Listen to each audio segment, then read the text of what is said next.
Okay, so we're going to record today a video showing how to start up an F-18 Hornet in the flight simulator DCS. You can see now I'm sat on the ground at Nellis Air Force Base with a Hornet. This is the default quick start mission that comes with the game with the Hornet. I think it's called Cold and Dark. There's nothing in the air around the base, so we don't have to worry about anything. It's really just for training the procedures involved. So the first thing we need to do inside the Hornet, if we zoom in slightly, is turn on the battery, and you'll hear the battery kick in. And then we come over to the other side and we switch on the auxiliary power unit.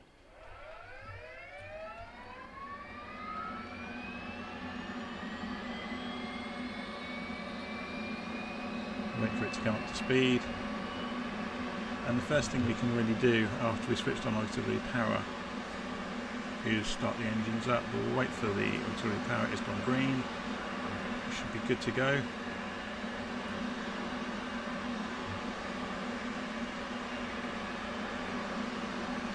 So we will turn on the right engine, and if we watch the RPM down here, we have to wait for it to get to 25.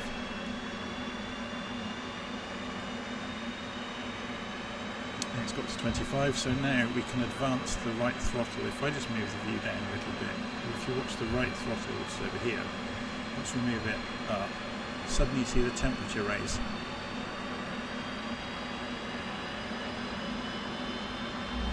And you'll start to hear the engine kick in.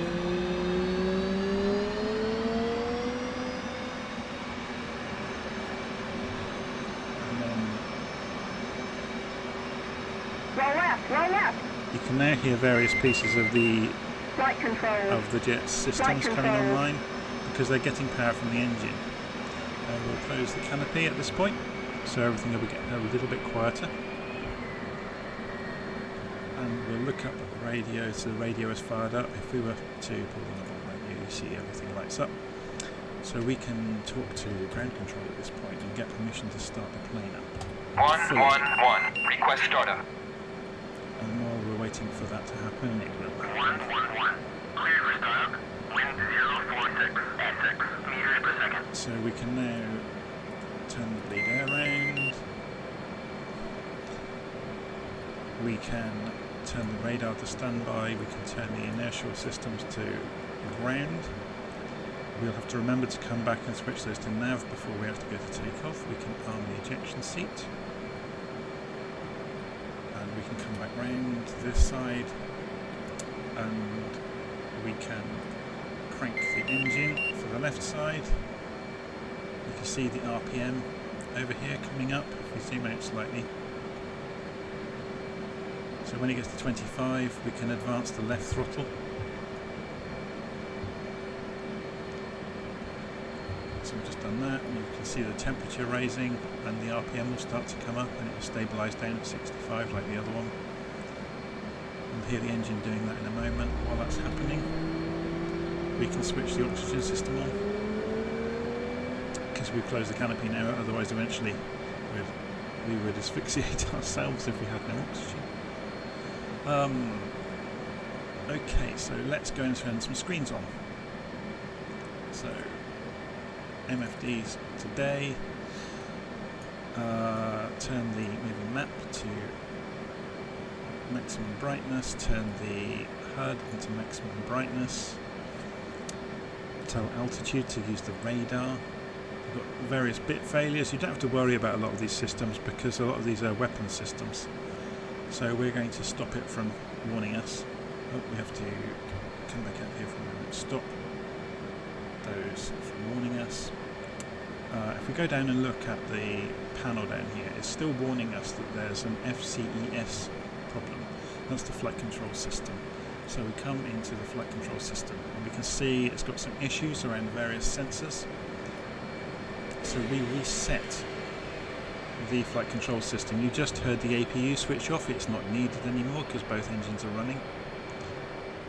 So we've reset this now, and it's showing us the state of the aircraft, and it's showing you the deflection of the control surfaces. Now these are wrong at the moment for takeoff. We want to flick this to half for the flaps, so you will still see all these move, and you'll see if you looked outside the control surface is slowly moving to 30 degrees deflection, for example, and 12 on the elevators. So we also need to go and push this in, which will reset it for takeoff, which it was already at, to be honest. But it's going to, if we had trimmed it anywhere else, it would have reset it back to the standard trim. We also need to set the hook bypass to field, because we're not on a carrier. We also need to release the parking brakes.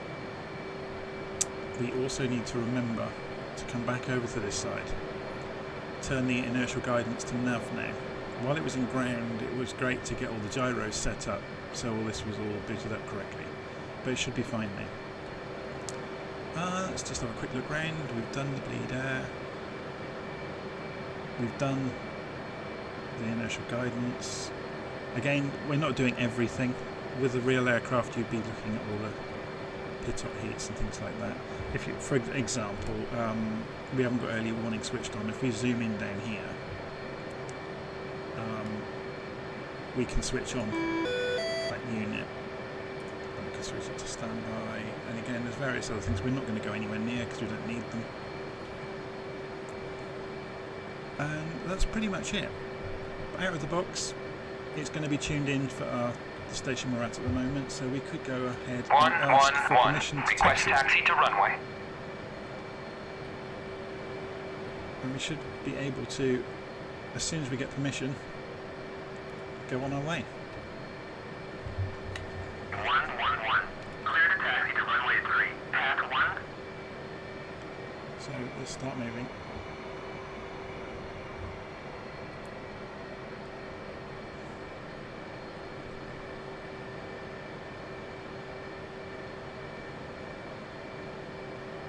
So we're just going to slowly taxi out past the rest of the aircraft to the runway.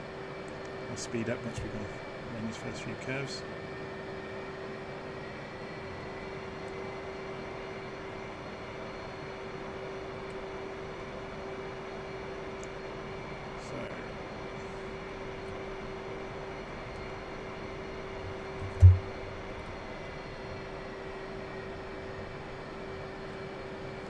Have a quick look around, you can see there's a load of F-18s alongside us and F-15s in the background there. They're all waiting as well.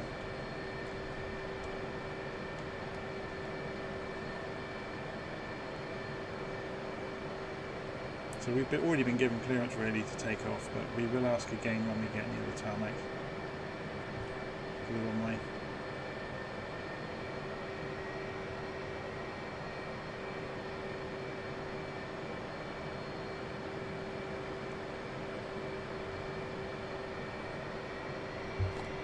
Now, did I remember to turn, yes, I turned the initial system to nav. I'm always a bit paranoid about switching things on and off, so we're going to ask for takeoff. 111. Request takeoff. Again, we can look around ourselves as well to make sure there is nothing around, there shouldn't be.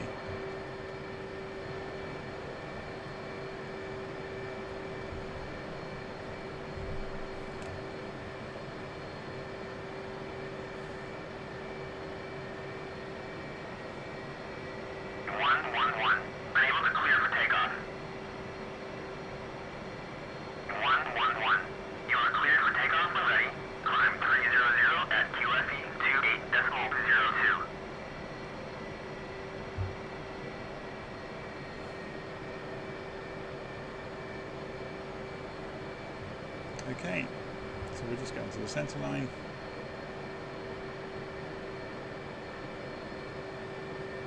Slow down.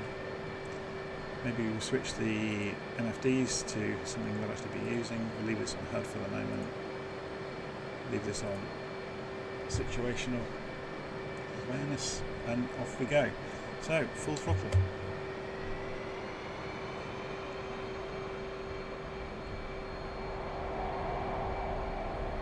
$70 knots, 80 knots. You can see the aeroplane's tracking slightly to the right. That is the wind hitting the tailplane, pushing it round. It takes off on its own. we raise the gear, so you will see this will light up. The light will go out when the gear is up. I'll turn the reheat back off, pull the engines back. So the gear is now up. We can put the flaps to auto. And we're good to fly. So we'll go full reheat. And you'll see the speed and climb. And we'll go pull up and get some height. 45-degree climb. And we're still doing nearly 500 knots in a 45-degree climb. I'm going to pull the engines back slightly and look out the back. And you can see out across the Nellis range in both directions. If we were to look over kind of that direction in the far distance, you might get a glimpse of Area 51 appearing in the far distance, but it's quite a long way to fly there from here. Okay, so let's turn this round. Go directly back underneath.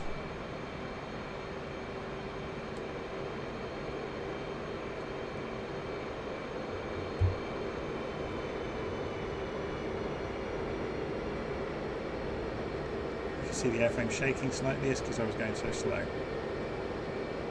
Typically the Hornet doesn't like going slower than about 150, 160 knots. So you can see there's the airfield we've just left.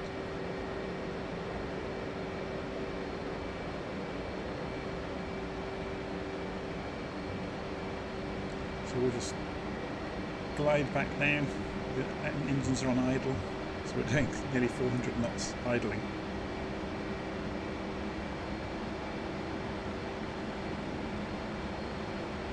You can see there's a NASCAR track down here.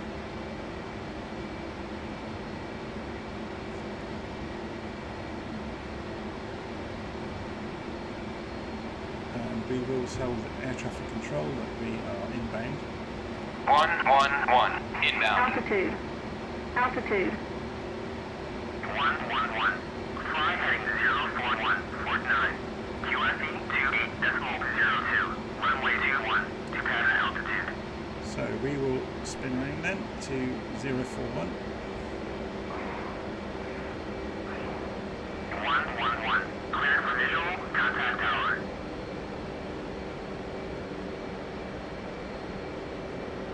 So we're just making a turn. So the houses down below there.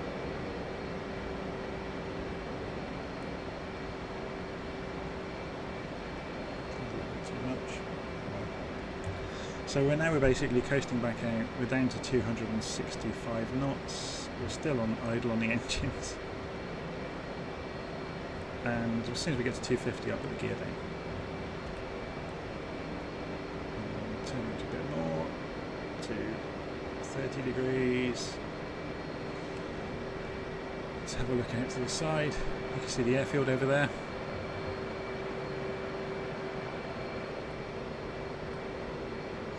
So we're getting a bit slow and letting open the engines up. Let's remember what I said, if we get down to about 160 knots the plane will start to have problems. It's holding onto the air and it will start to vibrate. So let's start turning towards the base. We need to keep the nose up a little bit, otherwise we'll lose too much height.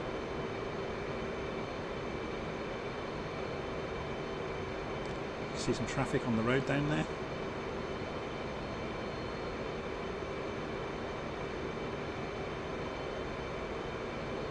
There's that NASCAR track that we saw a few minutes ago.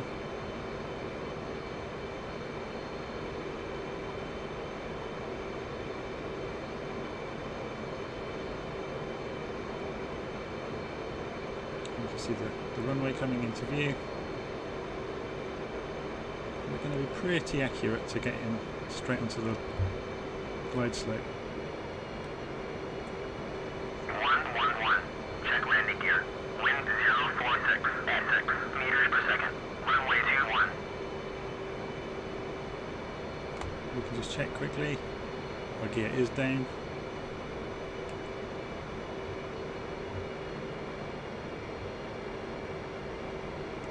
So So we're just going to smoothly bring the plane in, flare it out, lose all the speed as we flare.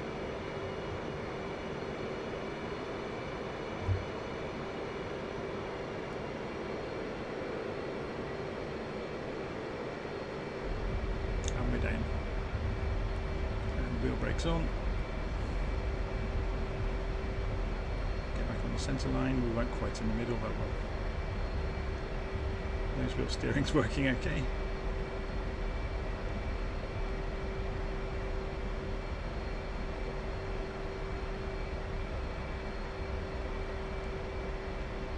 And we roll out down the runway.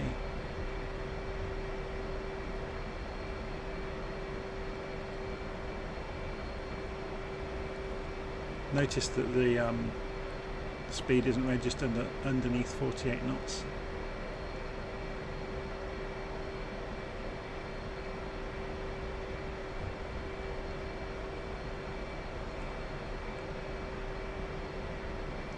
Slow down a little bit more because we have to make this turn at the end of the runway. It's back onto the taxiway.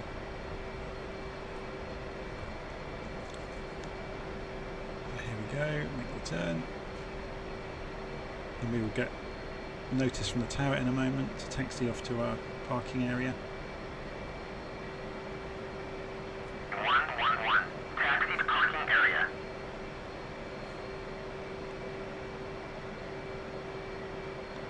So we will come out along here. I think we were parked in this row over here. Yeah, we were there earlier, so we'll go and pull into the same space. So again, we're just rolling with the engines on idle.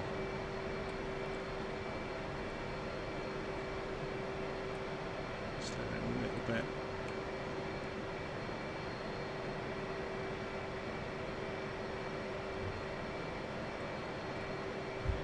Oops.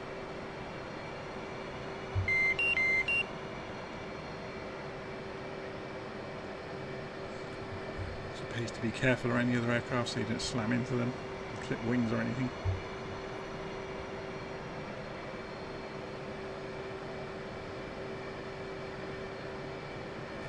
You can see some nice eagles over here.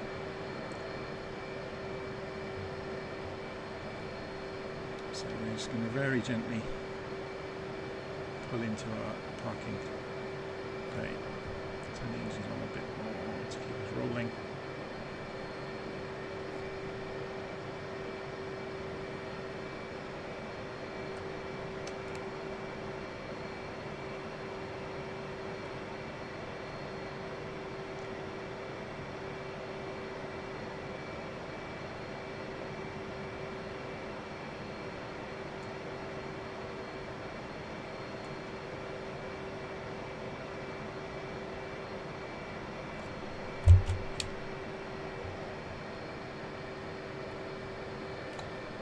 We can cheat a little bit and look out the side to see when we're in line with the others. So I'll just roll forwards a little bit more.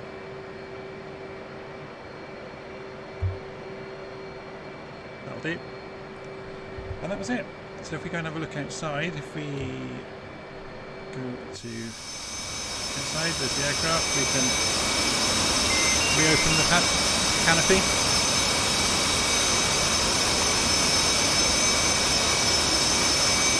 This is a ridiculously good simulator. It's ridiculously accurate. Everything that works on the real plane works. So yeah, there you go. A flight in the F-18. From cold and dark on the tarmac to landed and back in its place. And we'll speak to you again soon.